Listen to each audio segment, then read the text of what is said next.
came to the United States when I was 13, and I live in Saigon, Vietnam, which was the capital of Vietnam. And I live in the South, and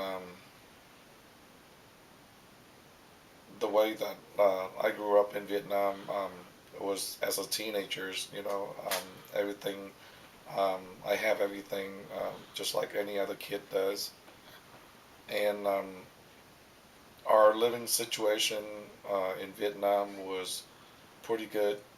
We have everything that we needed, um, and it wasn't, and I wasn't missing anything that other kids have.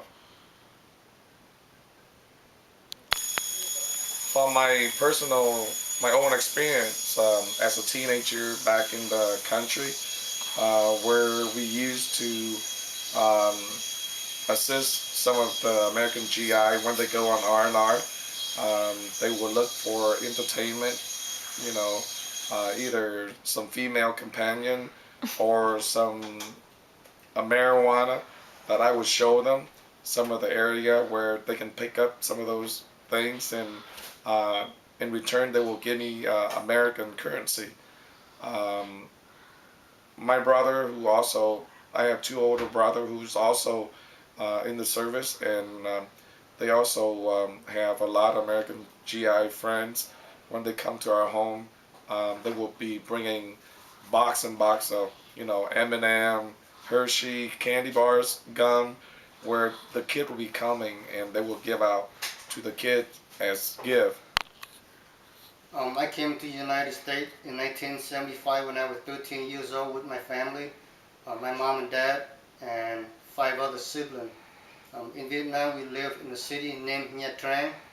That is a city approximately 100 miles south of Saigon. It used to be a French colony a long time ago. In Vietnam, my dad was in the military, in the South Vietnamese military armed forces. My mom stays home. Life in Vietnam is quite different from here. And a good example is we don't have a supermarket like we do here in the state. We have a lot of street market.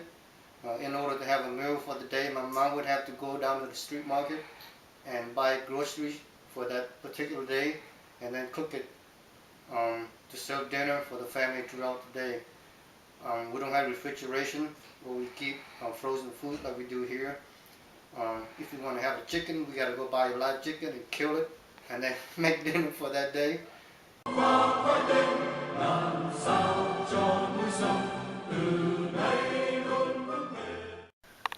I do know that there was a war going on because both my brother, both my older brother was in the Vietnam military, and my second oldest brother was injured during the war, and my brother next to me was at the age where he could be drafted for the war too, and I was only 13.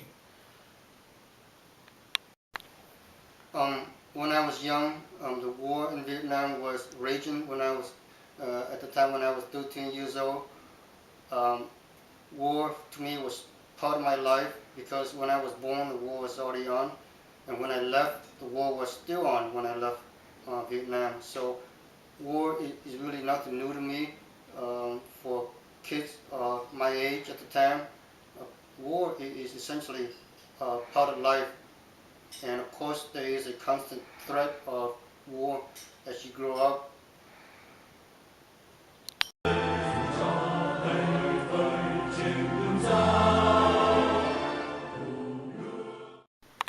I do recall some event um, in Vietnam when there were some bombing, and building was destroyed and people were hurt because things like this going on in our country, it could happen anytime. We do have a bunker where we hide in case of any bombing event happen, so we would hide in the bunker. Living in Vietnam uh, in the war zone, I don't remember if there's anything that I would consider shocking to me because As a kid, my father was in the Vietnamese Armed Forces, and we live on a military base. And normally on a military base, it receives rockets and mortar from the North Vietnam. To me, that's just normal because since the day I was born, um, there are wars in Vietnam. So I would consider that normal. However, for a person living in America, that sounds scary. But for me and my family, that's just normal.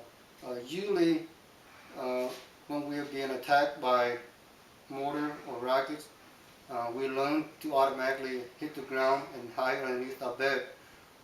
It's almost instinct for me when I was young then. Um,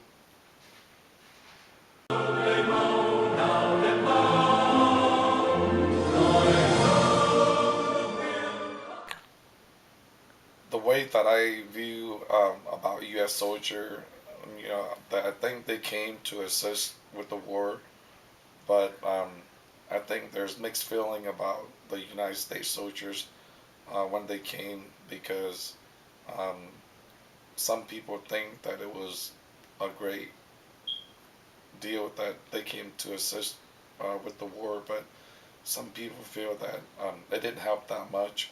But for me, I think that it did help because my brother also worked together with the U.S. soldiers to assist in the war.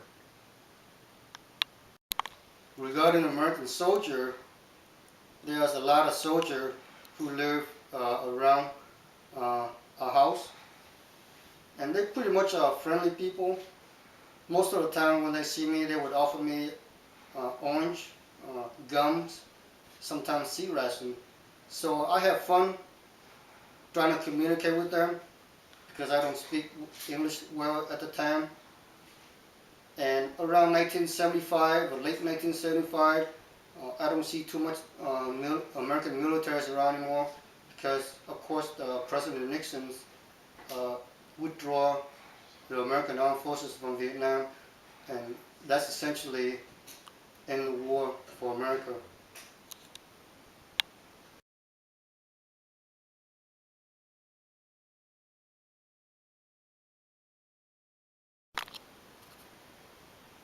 How we got to United States is because of my brother who was in the Navy, and he also an owner of a warehouse where um, um, catered to all the restaurant and all the wedding on the city that way he lived, um, of alcohol, beer, pop, and anything they needed for the reception. So the night that we left the country, he got connected with one of the guard who guard the gate and got information that there will be a boat leaving the country. So he traded all his property to the guard who was going to stay back at the country. So he got my family and his family um, onto the boat, and we traveled on the sea for 18 days. And before we got to the Philippine camp, we make a stop at Singapore because we didn't have enough supply. The goal was travel to Germany, but figure out that there was not going to be enough supply, so we stopped at Singapore to trade in some small boat and also jeep to get more supply and fuel. But later on, the captain decided that he heard that there is a refugee camp in Philippines, and so we changed direction and went to Philippine refugee camp. During the journey, a lot of men have to help out unloading ammunition into the sea because the boat was too heavy. Because this is a Navy battleship that we were on, and things that that you can do is on the boat is pretty much nothing because you just walk around and not being able to do anything really beside being on the ocean. When we got to the refugee camp, we lived under tent and um, was the Philippine. The Spik Bay is the naval base of the United States. So we stayed there for 3 months, and then the life there was okay. It was nothing luxurious, but we transferred from Spik Bay to Wake Island, where we live in at another naval base, where everything was decent. Where we live in the building where we share with other family in the building. After that, after another 3 months there, we transferred to another refugee camp, which is at Fort Chaffee in Arkansas, where we were sponsored by a church group and moved to Iowa.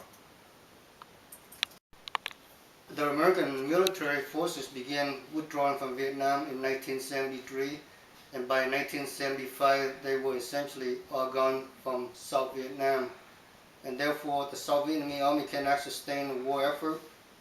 They began to collapse. Of course, the North Vietnamese army began to advance, and by April of 1975, Saigon would essentially fall under the hand of the communists. And my family left Vietnam around April of 1975.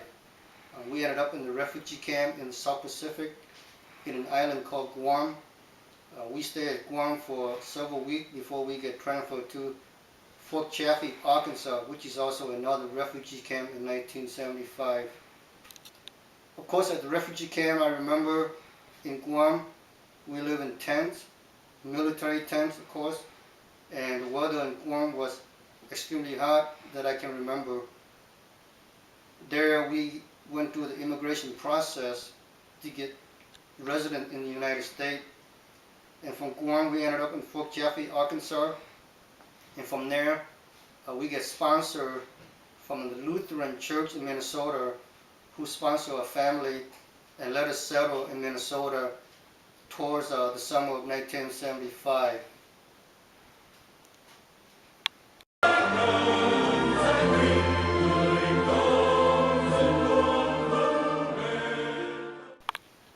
My first thought when I came to Iowa, Jefferson, Iowa, was, is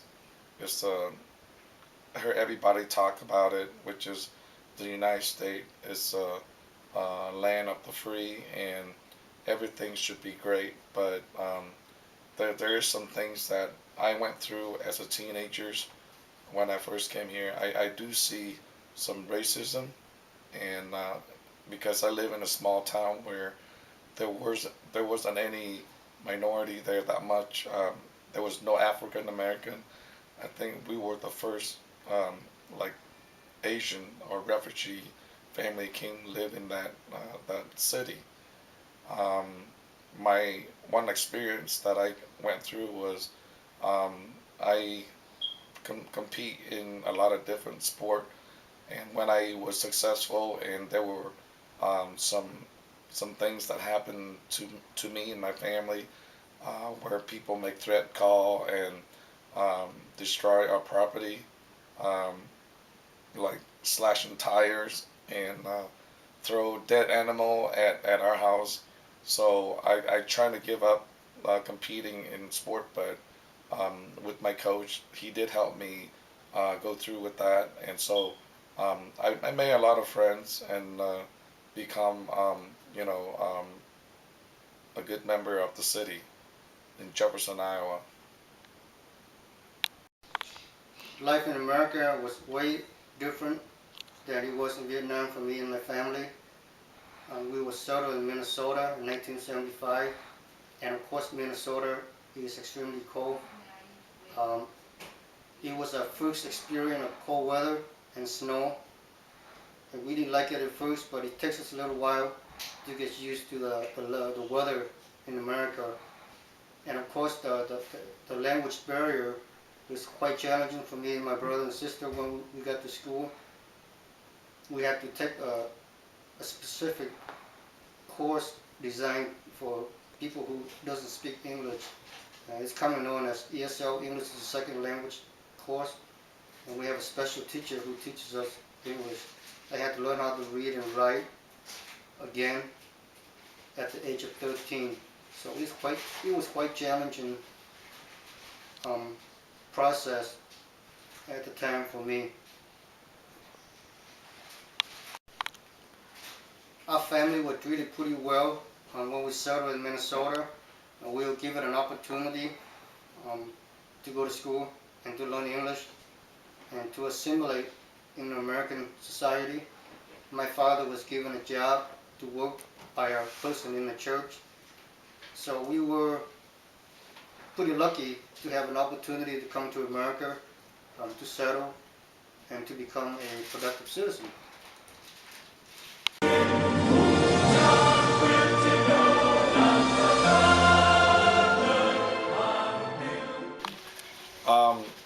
From my point of view, the situation with American involved with the Vietnam War, I think it was good because I think at the beginning everybody thought it was a really good thing that the American helped with the Vietnam, the South Vietnam um, uh, soldiers, and they trained a lot of Vietnamese service people trying to train the American GI the way that the war, the situation of the war, and so they understand what's going on. But once the American soldier pulled back, withdraw from the war, and I think that's when the South had really went down, and that's how we lose the country. But I think at first, when the American involved was really helping the war a lot.